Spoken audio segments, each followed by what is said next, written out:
Good afternoon.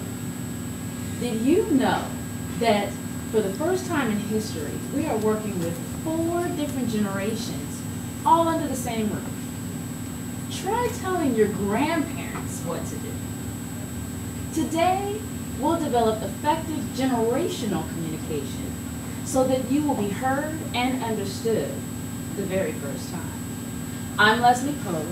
I've been a trainer for over 20 years. I've trained on various topics and various industries.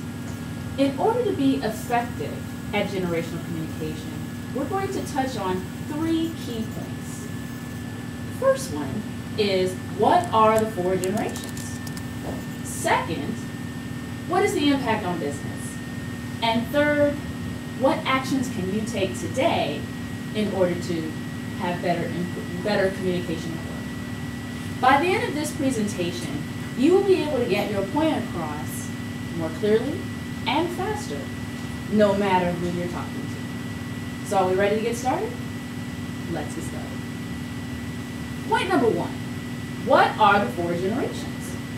Well, the first one are the generalists. They were born between 1920 and 1945. I call that the radio generation. That was pretty much their entertainment because TV wasn't really here yet. And that was really what was key to them. So listening was key for that group. Baby boomers came along next, 1946 to 1964. That's when Social Security came into play. They had TV, so their distractions were a little bit more. They weren't quite in the technological age, so they still had to talk to each other. Then you have the Gen Xers. That would be me. That's when Pac-Man came along. Yeah, we stopped talking to people altogether because then we started playing video games. That's when it started. And now we have our Gen Ys, the Facebook generation. They don't hear anybody really, they just hear sounds and buzzers. So there you go. But they can process it all, which is really great. But in the workplace, that can be distracting. So how do we get all of those groups to communicate effectively? Well, first let's look at what it's doing to your business. The impact it's having is, the first challenge is our 69 plus or our 60 group. They want to talk face to face.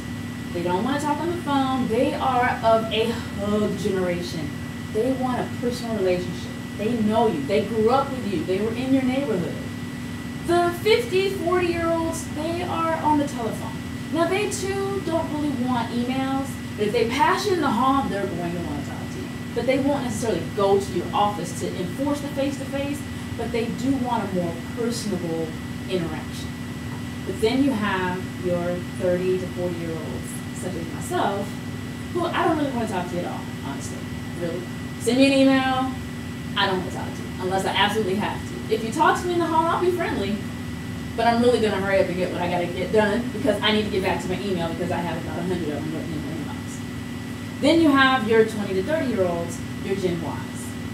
They want all the commentary. They want the background, the foreground, they want where it came from, who did it, where's it supposed to go, everything.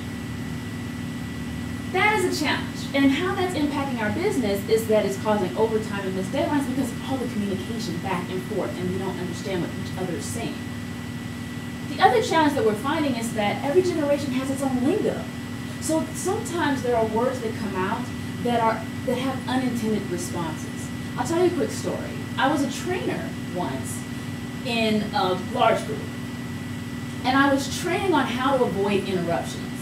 And what I suggested is, you know how you have that earpiece in your ear, for admins especially? You have that earpiece in your ear and you pretend like you're getting a phone call. Excuse me, just for a moment, I have to take this call. Just to get them to go away. I suggested that you use trickery. There was one lady in the audience that just took that as, I am suggesting that you literally lie. And of course, that's not my intention. I definitely didn't mean that. But because of the word trickery, her thought process just went to a whole other place and my credibility went out the window. So you want to be cognizant of how different people view different verbiage. Lastly, one of the challenges that's impacting our business negatively is that when we're listening, if you don't hear an action on your part or it doesn't make sense to you, you're going to tune it out. After a while of having that interaction, you're going to get tired of dealing with that person, which means you're going to start to avoid them, and you're going to want to just not even come in. Because especially if you're working on a project with that person, you don't want to face them. That causes absenteeism. And that costs your company money. So what can we do about it? How can we get these two groups to talk to each other, or four groups, I'm sorry, these four groups to talk to each other? Well, the first is forget all the other stuff. Find the similarities. Everyone wants respect. Everyone wants leadership they can trust. And everyone wants feedback. So focus on that. That's the meat of your interaction at work anyway. The benefit and the takeaway of that is that it builds morale and productivity because now you've built in the teamwork. Everybody's working together. The second is use your resources. Your younger folks know how to use the technology. Teach the older folks. When I took over an admin role, it was handled by an older person than myself at the time. And she liked to do everything manually. I preferred to do things electronically. What I asked my boss is if I could go out to each branch. At the time I worked for a bank. I wanted to go out to each branch in our region, and I taught them how to use Excel. Just how to do the report. Really, I didn't necessarily teach them Excel. I taught them how to do that report in Excel. So all they had to do was upload it to me. I can cut and paste.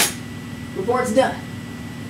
And it worked great. But then they also had a new tool, and I cannot tell you how many people told me later throughout my tenure there that they were so happy about that because now they use it at home, they teach their kids or other people, so you gave them a skill, a new tool. That's definitely a benefit and a takeaway. And lastly, just inform your employees of the different communication styles. If you're dealing one-on-one, then if your employees are aware, then they can choose what communication style to use primarily to get the most effect. In a group, you're not going to hit everyone at one time. That's just the reality of the situation. But you know your audience. So choose your communication style, based on your primary, your biggest, your largest group. And that is your takeaway from that. Eliminate misunderstandings, and that's what that will accomplish for you. So, really quickly, I want to wrap up because all of this is important, but your attitude toward it is even more important. So really quickly, on the back of your handout, I want you to write out the word attitude. Go ahead, interaction. Write out the word attitude, and next to each letter, I want you to put the number of the alphabet that it is. For instance, A is 1, T is 20, I'll give you that one. And once you finish that, add it up and tell me what it equals. Just shout it out once you've added it all up.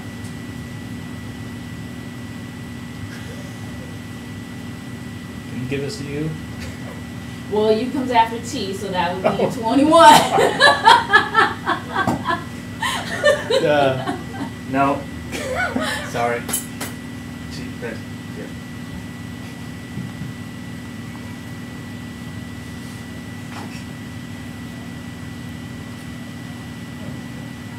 I got 8. 100.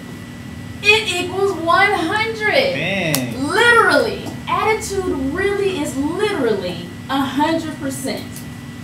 So choose the right attitude. In closing,